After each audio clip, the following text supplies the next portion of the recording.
next best picture. First and foremost, I need to start off by saying, Viggo, Lord of the Rings changed my life. It's the reason I'm here. I cannot thank you enough for those movies. So Sorry. truly thank you. Vicky, nice seeing you again. I've seen you a couple of times over the years, but I'm so glad to be having you on the show for the first time. Let's get into it here. I want to first start off, Viggo, I know from those infamous Lord of the Rings documentaries, you have a connection with nature. You love your horses. Mm-hmm. Can you tell me a little bit about how that found its way into your second directorial film here, The Dead Don't Hurt? And Vicky, what was it also like, how that environment that the two of you worked in informed your performance? Well, once I realized I was writing a Western, I got the most out of it. I was determined to do that. I grew up watching Westerns. I also grew up riding horses from when I was a little boy. And I like being around them as creatures. I find them interesting. And you can learn a lot from them.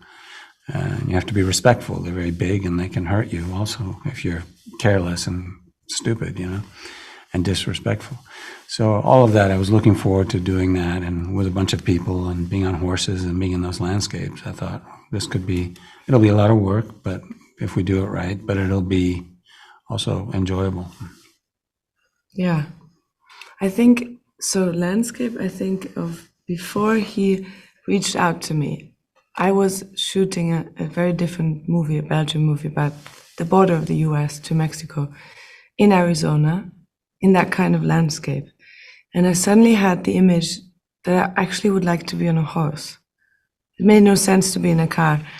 And then I also thought of the Western and all the many wars and the blood that's been shed of that land, thinking I should probably do Western next. But that, I just thought of it like that.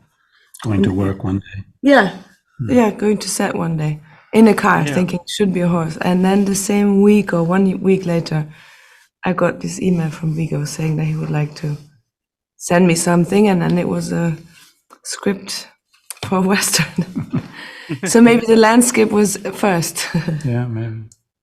So Viggo, you knew you wanted Vicky right away. What qualities did she possess that you already knew about from her previous work? And then what qualities did you discover from actually working with her?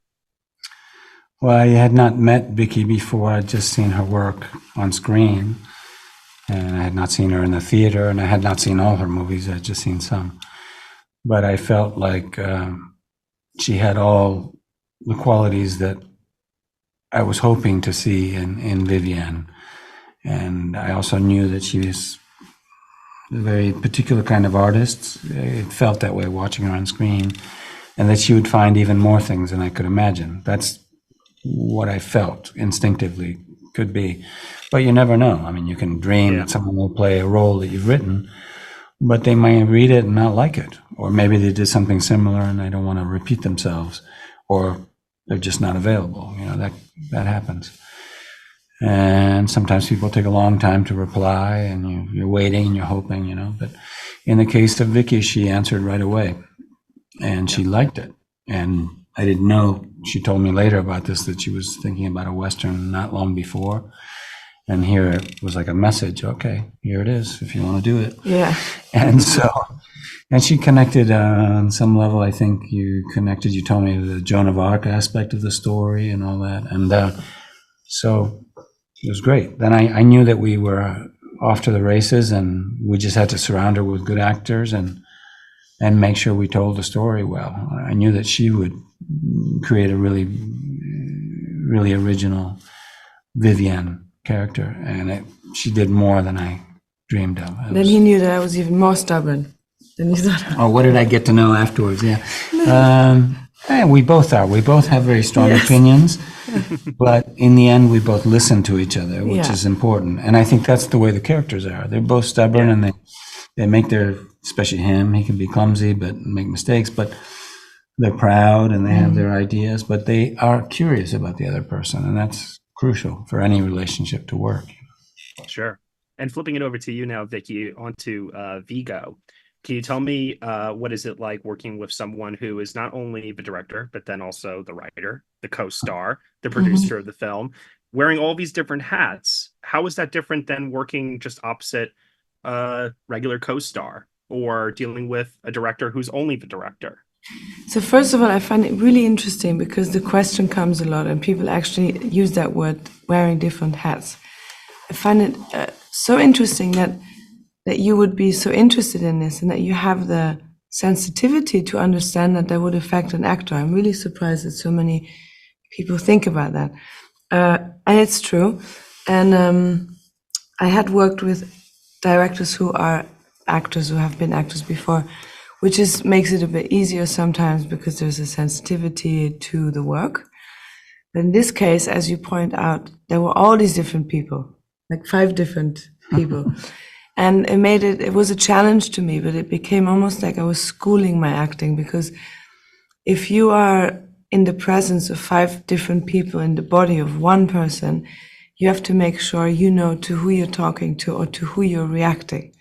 And it was very important that if I was in a scene with Viggo and he was the actor, I had to react to him just as the actor, just like my acting scene partner, and only take what he gives me there and not listen to, if I would hear him then flip over to the other side and be the director and then talk to, I don't know, the assistant, or try and, not hear that and only concentrate on the actor. And that was not easy, because it was like I had him and then he was gone.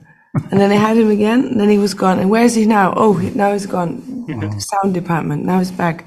Light department. So I started having this strong relationship with the set. With the set. With the set. So whenever you left, I would try and really concentrate on the champagne bottle, or concentrate on some piece of clothing I would see on a person, so that I would remain in the moment. You know what I mean? Like, in the scene. Mm-hmm. And then my final question before we go here, Viggo, you could have easily have made a Western where your character is the lead character, the hero, most screen time, but you didn't. You gave this role, this beautiful role, to Vicky, and she really carries this film for a prolonged period of time while your character is away.